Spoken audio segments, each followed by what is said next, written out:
ఎంత ఇష్టమో ఈమంటే. ఒకరోజు శ్రీకృష్ణదేవరాయలు కృష్ణా జిల్లా దగ్గర ఒక శ్రీకాకుళం అని ఒక ఊరుందంట. ఆ ఊరికి వెళ్ళి అక్కడ స్వామివారిని చూస్తూ ఉన్నప్పుడు స్వామివారు స్వయంగానే చెప్పారంట. ఏమని? తను ధరించి ఇచ్చిన మాలలను నేను ఎంతో ఆనందంతో ధరించాను. అందుకే ఆమెని ఏమంటారు? షూడి కొడుత్త నాచియార్ అంటారు తమిళులు. వాళ్ళు ఆ మాటతో పిలుస్తారు. ఆముక్త మాల్యద అని మనం తెలుగులో పిలుచుకుంటాం. ఆముక్త మాల్యద అని ఎందుకొచ్చింది? అలాంటి నేను ఆమెని చేపట్టాను. రాజ్యం గారు మ్యూట్ లో పెట్టుకోరా. ఓకే. నేను ఆమెను చేపట్టాను కదా, మా వివాహ ఘట్టాన్ని నువ్వు చక్కగా తెలుగులో రచన చెయ్యమని శ్రీకృష్ణదేవరాయలకి ఆ శ్రీకాకుళం ఊర్లోని దేవస్థానంలో నుంచి అక్కడ ఉన్నప్పుడు స్వామి వారు కనిపించి చెప్పారంట. అప్పుడు శ్రీకృష్ణదేవరాయలు ఆముక్త మాల్యద అనే గ్రంథాన్ని రచన చేశారు. ఆ గ్రంథంలో మొత్తం వీరిద్దరి వివాహం గురించే చాలా వర్ణన చాలా చక్కగా ఉంటుందంట. నేనైతే చదవలేదు, మీరు అవకాశం ఉన్న వాళ్ళు తీసుకొని చదవండి. ఎంతో వివరంగా చక్కగా రాశారంట శ్రీకృష్ణదేవరాయలు. అలా ఆమె తెలుగులో ఆముక్త మాల్యద అయింది, తమిళంలో షూడి కొడుత్త నాచియార్ అయిందనమాట. ఇంకా ఇంకా ఏం చెప్తారు? ఈమె ధరించి ఇచ్చిన మాలలు అంటే ఆయనకి అంత ఇష్టం కదా. ఇప్పటికీ ఈ కైంకర్యం జరుగుతూనే ఉందంట. ఎలాగా? ప్రతి భాద్రపద మాసంలో మనకి శ్రీవిల్లిపుత్తూరులో అమ్మవారికి ఏ మాలలైతే నివేదిస్తారో ఆ మాలల్ని తీసుకొచ్చి తిరుమలలో దేవుడికి సమర్పిస్తారంట. ముందు ఆమెకు సమర్పిస్తారంట మాలలు శ్రీవిల్లిపుత్తూరులో.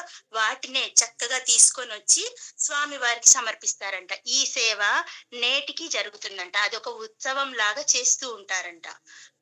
ఈ సేవ ఇప్పటికీ సాగుతుందంటే స్వామి వారికి ఆమె ధరించిన మాలలంటే ఎంత ఇష్టమో మనకి అర్థమవుతుంది. ఇది గోదాదేవి యొక్క చరిత్ర క్లుప్తంగా. ఇంకా మనం అసలు తిరుప్పావై అవతారి గురించి ఒకసారి చూసుకుందాం. అసలు తిరుప్పావై అంటే ఏంటి? తిరుప్పావై అంటే శ్రీవ్రతం. శ్రీ అంటే మనందరికీ తెలుసు సంపద అని.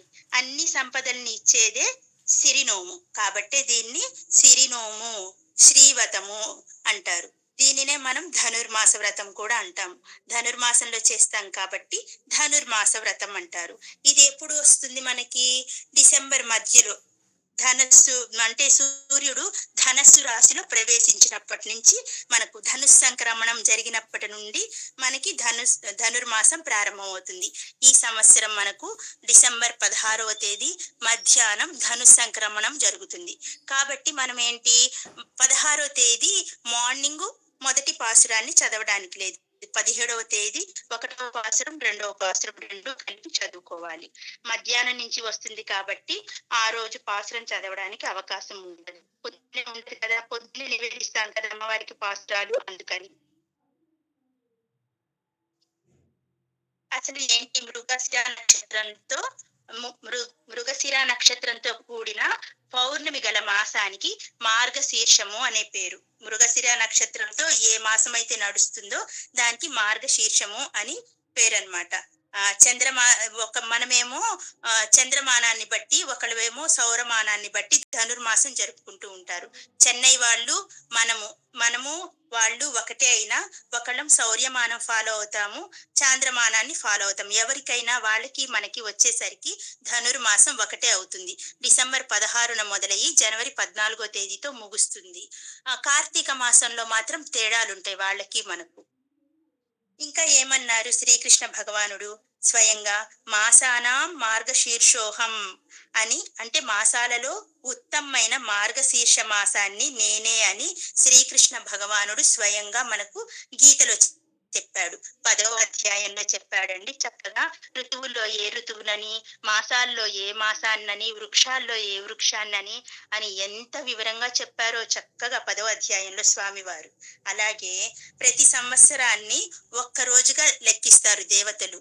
మనకి సంవత్సరం అంతా 365 రోజులు, కానీ వాళ్ళకి ఈ 365 రోజులు కలిపి ఒక్క రోజుగా పరిగణిస్తారు దేవతలు. మార్గశీర్షం బ్రాహ్మీ ముహూర్తం అనగా తెల్లవారుజామున 4 గడియల కాలం కంటే అంటే సూర్యోదయానికి ముందు 96 నిమిషాల ముందు ఉన్న సమయాన్ని బ్రాహ్మీ ముహూర్తం అంటారు. గుర్తుపెట్టుకోవాలి. సూర్యోదయం మనకి ఫలానా టైం అని ఉందనుకోండి, దానికంటే 96 నిమిషాల ముందు ఉండే కాలాన్ని బ్రాహ్మీ ముహూర్తం అంటారు. ఇది అందరికి ఈ ముహూర్తం బ్రాహ్మీ ముహూర్తం అందరికి సత్వగుణాన్ని వృద్ధి చేసే సమయం అన్నమాట ఈ ముహూర్తం. అందుకే ఎవరైనా ఏ పని మొదలు పెట్టాలన్నా, పూజలైనా సరే ఎర్లీ మార్నింగ్ చేస్తే, ఎర్లీ మార్నింగ్ లేచుంటాం కదా, అప్పుడు మనలో సత్వగుణమే ఉంటుందంట. ఆ సాత్విక గుణంతోనే మనం మంచిగా చేసుకుంటాం పూజ ప్రశాంతంగా. అదే మంచి సమయం. ఇదే తిరుప్పావై వ్రత సమయం. తిరుప్పావై వ్రతానికి ఇలాంటి సమయాన్నే ఎందుకు పెట్టారు అంటే, ఆ టైంలో ప్రతి ఒక్క వ్యక్తికి మనస్సులో సత్వగుణం వృద్ధి చెందుతూ ఉంటుంది అని ఆ సమయాన్ని నిర్ణయించారు. మార్గశీర్ష పున్నమి నుండి పుష్యమాసంలో వచ్చే పున్నం వరకు ఈ వ్రతం చేసుకుంటారు. తొలి పున్నమి నాటికి నిండు చంద్రుడు ఉంటాడు. మళ్ళీ పున్నమి నాటికి చంద్రుడు తరుగుతూ ఉంటాడు. ఈ తరుగుతూ పెరుగుతూ ఉంటారు. అదే మన జీవితం కూడా. తరుగుతూ పెరుగుతూ ఉండటమే మన జీవితం కూడా. భగవంతుడు మనతోనే ఉన్నాడు. మనం పరిపూర్ణలం. కానీ అజ్ఞానం ఆవరించి మనకు క్రమక్రమంగా తగ్గి చీకటి రాత్రుల్లో ఏ విధంగా చంద్రుడు మనకు దూరమైపోతాడో, అదే విధంగా మనం అజ్ఞానం ఎక్కువైపోయి మనలో మన ఆత్మ భగవంతుడికి దూరం అయిపోతుంది రోజు రోజుకి. మరలా క్రమక్రమంగా భగవంతుణ్ణి పొంది పూర్ణతను పొందుతుంది. ఎలాగా? ప్రతిరోజు నిత్యం చేయకపోయినా చాలా మంది ఇళ్లలో నియమాలు ఉంటాయి. ఏంటి? కార్తీక మాసాన్ని పాటిస్తుంటారు. అలాగే ధనుర్మాసాన్ని కూడా పాటిస్తూ ఉంటారు. విడి రోజుల్లో తరిగిపోయినా ఈ నెల రోజుల్లో కార్తీక మాసం ధనుర్మాసం నెల రోజుల్లో భగవంతుడికి దగ్గరగా ఉంటాం కాబట్టే అలా తరుగుతున్నా పెరుగుతూ ఉన్న చంద్రుడితో పోల్చారు మన అజ్ఞానాన్ని జ్ఞానాన్ని. ఎప్పుడు భగవంతునితో కలిసి ఉండి ఇహపరాల్లో మనకి కావలసినవన్నీ పొందటానికి ఈ సిరినోముని చెయ్యాలి అంటారు. సిరినోము అంటే శ్రీవ్రతం. మార్గశీర్ష మాసంలోనే ఈ వ్రతాన్ని చేయటంలో ఒక గొప్ప విశేషం ఉంది. మార్గము అంటే ఏంటి? దారి. మనం దారి అంటుంటాం కదా, దాన్ని మార్గము కూడా అంటాము. ఉపాయము అని ఇంకొక అర్థం వస్తుంది. శీర్షము అంటే శిరస్సుకి ప్రధానమైంది. మార్గశీర్షము అంటే చాలా శ్రేష్టోపాయము. భగవానుడే దీనికి అధిపతిగా ఉన్నాడు. మాసానం మార్గశీర్షోహం అని ఆ భగవానుడే మనకు చెప్పాడు. ఆ భగవంతుణ్ణి మనం పొందటానికి అంటే పొందేవాడికి, ఎలా పొందాలనుకుంటున్న వాడికి ఇది సరి అయిన మాసం అని చెప్తున్నాడు. భగవానుడే ఉపాయం, ఇతరాలేవి ఉపాయాలు కావు అన్న విశ్వాసాన్ని పెంపొందించడానికి ఈ మార్గశీర్ష వ్రతాన్ని అందరూ ఆచరించాలి అని చెప్తున్నారు. మా ఇంట్లో వైష్ణవ సాంప్రదాయం లేదండి, మేము పాటించమండి. కేవలం వైష్ణవులకే చెప్పాడా భగవంతుడు? కాదు కదా. భగవంతుడు వైష్ణవులకే కాదు, శైవులకు కూడా భగవంతుడే. ఇతర నిమ్న కులాల వారికి, నిమ్న జాతుల వారికి అందరికీ భగవంతుడే. భగవంతుడు ఎవరికైనా భగవంతుడే. వాళ్లే ఆచరించి తీరాలి. మేము నిలువు బొట్టోళ్ళమండి, మేము ధనుర్మాసం చేస్తాము. మేము అడ్డబొట్టోళ్ళమండి, మేము కార్తీక మాసం మాత్రమే పాటిస్తాము, ధనుర్మాసాన్ని పాటించము. ఇలాంటి రూల్స్ ఏం చెప్పలేదు. భగవంతుడు ఈ వ్రతాన్ని శ్రీ అని మనకి పేరులోనే ఉంది. సిరి సంపదల కోసం చేసే వ్రతం. భగవంతుణ్ణి పొందాలంటే ఒక వైష్ణవుడైనా భగవంతుణ్ణి పొందేది కాదు కదా. మనం అందరం కూడా పొందాలి. ఎవరైనా పొందాలి భగవంతుణ్ణి. భగవంతుణ్ణి పొందడానికి చేసుకోవాలే కానీ మేము వైష్ణవులం, మేము శైవులం ఇలాంటి భేదాలు మనకు చూపించకూడదు అని చక్కగా వివరిస్తున్నారు మనకు. ఉపనిషత్ భాషలో ధనస్సు అంటే ప్రణవం అని అర్థం, అనగా ఓంకారం. ఇదే భగవంతుణ్ణి తెలియచేసే శబ్దం. మనం చెప్పుకున్నాం కదా, సద్గుణ ఉపాసన, నిర్గుణ ఉపాసన అని. నిర్గుణ ఉపాసనలో ఈ ఓంకారం వస్తుంది. ఈ జీవితత్వం భగవంతునికే చెందింది, ఇతరులకు కాదు అనే అర్థాన్ని ఇస్తుంది. ప్రణవాన్ని ఉపాసించటం వలన పరమాత్మే మనకి ఉపాయాన్ని ఇస్తాడంట. ఏంటి? మనకున్న ఉపేయాలను పక్కకి తీసేసి ఆయన్ని చేరుకుంటాను అనే నమ్మకాన్ని గట్టిగా ఇస్తాడంట. అదే ఈ ధనుర్మాసం యొక్క వ్రత ఫలితం. ఈ ధనుర్మాసంలో మనం చేసే శ్రీవ్రత ఫలం ఇదే. ఈ ధనుర్మాస వ్రతాన్ని ముందుగా ఎవరైనా చేశారా? లేక మనమే ఇప్పుడు చేస్తున్నామా అని మనకి సందేహాలు రావచ్చు. ఆల్రెడీ మనం చెప్పుకున్నాము. విష్ణు చిత్తుల వారు కూడా చెప్పారు. భాగవత కథల్లో కూడా ఉంది మనకి. ఈ వ్రతాన్ని మొదటగా ప్రారంభించింది ద్వాపర యుగంలో గోపికలు ప్రారంభించారు. ఎందుకు? శ్రీకృష్ణుని పొందాలని కోరి కాత్యాయని వ్రతంగా చేసుకున్నారు వారు. వారికి వ్రత ఫలం దక్కింది. అక్కడున్న గోపికలు అందరూ సౌ సర్వ సౌఖ్యాలతో పాటు కృష్ణుణ్ణి చేరారు. ఆ తర్వాత దీన్ని పాటించింది ఎవరు? కలియుగంలో శ్రీవిల్లిపుత్తూరులో. ఇది ఎంతో ఏ కాలంలోనో జరగలేదండి. ఈ అమ్మవారిది ధనుర్మాస వ్రతం కలియుగంలోనే జరిగింది. ఈ కలియుగంలో శ్రీవిల్లిపుత్తూరులో గోదాదేవి అక్కడున్న అచ్చామూర్తిని, అంటే శ్రీ వటపత్ర సాయిని సాక్షాత్తు శ్రీకృష్ణ భగవానుడిగా, వారి ఆలయాన్ని నందగోప భవనంగా, తన తోటి చెలికత్తెలందరినీ గోపికలుగా, తాను ఒక గోపికగా మారి త్రికరణ శుద్ధిగా విశ్వాసంతో ఈ వ్రతాన్ని చేసింది. కాబట్టే ఆమె కోరిన ఫలితాన్ని శ్రీరంగనాథుణ్ణి పొందింది. ఆమె చక్కగా కోరుకుంది కృష్ణుణ్ణి. అది కూడా ఆయన ప్రత్యక్షమై ఏ అవతారంలో కావాలని అడిగాడు, ఆ అవతారంలో ఆయన్ని ఆమె చేరింది. శ్రీరంగనాథుని అవతారంలో ఆమె కోరుకుంది. అలాగే వరమిచ్చారు స్వామివారు. ఈ గోదాదేవి అయోనిజ చెప్పాం కదా.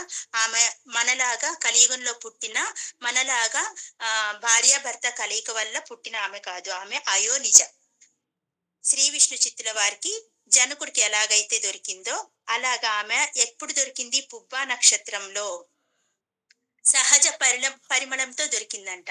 ఆమె దగ్గర సహజంగానే ఆమె మేను పరిమళంతో ఆ బాగా పరిమళాలు వస్తుంటాయంట. ఆమె మేను నుండి పవిత్ర తులసి వనంలో ఆమె చక్కగా లభించింది ఈయనకి. అప్పటి నుంచి అల్లారు ముద్దుగా పెంచుకున్నారు. ఇంకా స్టోరీ అంతా చెప్పుకున్నాము. ఈమె ఇలా చక్కగా స్వామి వారికి ధనుర్మాస వ్రతం చేసి రంగనాథుణ్ణి భర్తగా పొందింది. కాబట్టి ఏం చెప్తున్నారు మనకు? ఎవరికైనా వివాహం కావాలి అన్న సంకల్పం ఉన్నవాళ్ళు, నాకు సరి అయిన భాగస్వామి రావాలి, అది ఆడవాళ్ళకైనా సరే మగవాళ్ళైనా సరే, మాకు సరి అయిన భాగస్వామి, మాకు చక్కటి భాగస్వామి రావాలి అనుకున్న వాళ్ళు త్రికరణ శుద్ధిగా ఈ వ్రతాన్ని ఆచరించినట్లయితే వారు కోరుకున్న కోరిక నెరవేరుతుంది అంట. ఎలా చేయాలి మనం? మేము ప్రతి వ్రతం చేస్తున్నాము, ప్రతి పూజలు చేస్తున్నాము, కానీ మాకు ఎలాంటి ఫలితం రావటం లేదండి. ఎలాంటి ఫలితం రావడం లేదంటే మనకి ముందుగా ఆ భగవంతుడి పైన మనం చేసే పూజ మీద నమ్మకం ఉండాలి. ఇదంతా నిజంగా వింటూనే ఉంటాం, ఇదంతా నిజంగా జరిగిందా అని ఒక పక్కన ఆలోచన ఉంటుంది. ఎన్నో చేస్తున్నాంలే, ఇది చేస్తే మాత్రం అవుతుందా ఇంకొక పక్కన ఉంటుంది. ముందు మనకు కావాల్సింది నమ్మకం, చిత్తశుద్ధి కావాలి. చిత్తశుద్ధి తర్వాత దేహశుద్ధి చేసుకొని చక్కగా ఈ వ్రతానికి ఎలాంటి నియమాలైతే పెట్టారో, మనకి ఈ వ్రతం పాటించే వాళ్ళు ఎలాంటి నియమాలతో ఉండాలి అనేది మనకి 2వ పాసురంలో వస్తుంది. అప్పుడు చక్కగా వివరణ చేసుకుందాం మనము.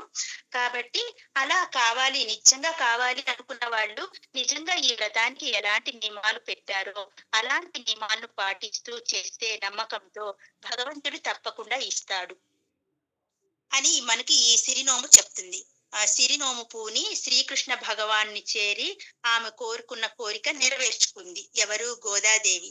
కాబట్టి మనమందరం కూడా మనకి ఏదైనా అంతరంగంలో కోరిక ఉంటే ఆ కోరికను భగవంతుడికి చెప్పుకొని, ఒక పెళ్లి కోసమేనా, పెళ్లి కోసం కూడా కాదు, సిరి సంపదల కోసం కూడా చెయ్యొచ్చు. అది ఇబ్బంది ఏం లేదు. కాకపోతే కళ్యాణం గురించి విశేషంగా ఎందుకు చెప్పారంటే ఆమె శ్రీరంగనాథుణ్ణి చేపట్టాలి కాబట్టి ముఖ్యంగా కళ్యాణ ఘట్టం గురించి చెప్పారు. సిరి సంపదల కోసం కూడా ఈ నోమును మనం చక్కగా చేసుకోవచ్చు. ఈ ధనుర్మాస మహావ్రతము ఇహపర సౌకర్యాలను, ఐశ్వర్యాలను ఇస్తుందంట. ఇహంలోను పరంలోను ఐశ్వర్యాలను ఇస్తుంది. నిరంతరం భగవంతుడి యొక్క అనుభవాన్ని మనకి ప్రసాదిస్తుంది. కైంకర్యమును అనగా శ్రేయమును ప్రసాదిస్తుందంట. ఈ వ్రతంలో మనకి ముఖ్యంగా 3 దశలు చెప్పారు. అవి ఏంటి? అభిముఖ్య దశ, ఆశ్రయణ దశ, అనుభవ దశ. అంటే బ్రతుకుకి సఫలం చేసే ఈ 3 దశలను ఆచరిస్తే, అంటే ఈ మహావ్రతాన్ని అందరూ ఆచరిస్తే తమకు ఎలాంటి కోరికలైతే అవి తీరుతాయి అని చెప్పారనమాట. ఫస్ట్ దేవుణ్ణి చూడాలి. నమ్మాలి, నమ్మకం పెట్టుకోవాలి. తర్వాత దేవుడిని నీవే నాకు శరణం అని చెప్పి ఆశ్రయించాలి, ఆశ్రయణ దశకి చేరాలి. తర్వాత భగవంతుణ్ణి అనుభవంలోకి తెచ్చుకోవాలి. లాస్ట్కి వచ్చేసరికి మనకి అనుభవ దశ వస్తుంది. ఈ 3 దశలు ఏంటి అనేది మనం పాసురాలు చెప్పుకుంటూ పూర్తిగా తెలుసుకోవచ్చు. హరే కృష్ణ.